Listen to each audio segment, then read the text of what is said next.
যদি আপনি জীবনে বারবার আঘাত পেতে থাকেন, তাহলে তার জন্য নিজেকে দোষী ভাববেন না। শুধু মনে রাখবেন, যেই গাছটির ফল সবচেয়ে মিষ্টি, সেই গাছটিতেই সবচেয়ে বেশি পাথর ছুঁড়ে মারা হয়। নিজের গোপন কথা নিজের মধ্যেই রাখতে হয়।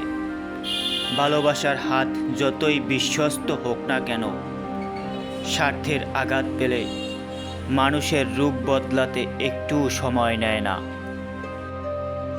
উদার ব্যক্তিরা ধর্মকে ব্যবহার করে বন্ধুত্বের হাত বাড়ালো, কিন্তু সংকীর্ণ মনের মানুষরা ধর্মকে যুদ্ধের অস্ত্র হিসেবে ব্যবহার করেন।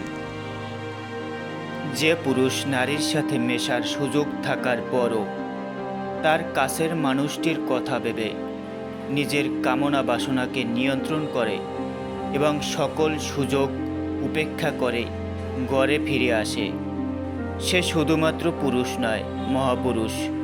তাকে ভালোবাসো, কখনো হাল ছেড়ো না। এখনকার এই দাঁতে দাঁত চেপে করা কষ্টগুলো তোমাকে বিজয়ের খেতাব দেবে সারা জীবনের জন্য।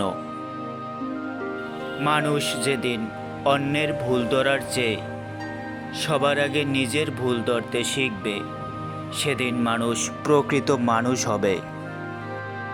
কাউকে হারিয়ে দেওয়াটা খুব সহজ, কিন্তু কঠিন হলো কারো মন জয় করা।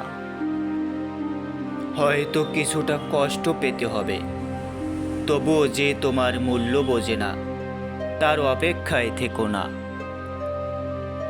যার মাঝে সীমাহীন উৎসাহ, বুদ্ধি ও একটানা কাজ করার গুণ থাকে, তবে তার সফল হওয়ার সম্ভাবনা সবচেয়ে বেশি।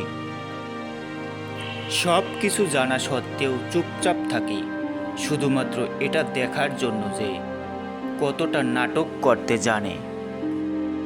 বৃষ্টি এলে বুঝিয়ে দেয় ঘরের ছিদ্র কোথায়, আর বিপদ আসলেই বুঝিয়ে দেয় আপন মানুষ কোথায়। বিপদে পড়লে তখন দেখবে আপন মানুষদের আর খুঁজে পাওয়া যাচ্ছে না। যখন তোমার হাতে প্রচুর টাকা থাকবে, তখন তোমার কাছে মানুষের অভাব হবে না।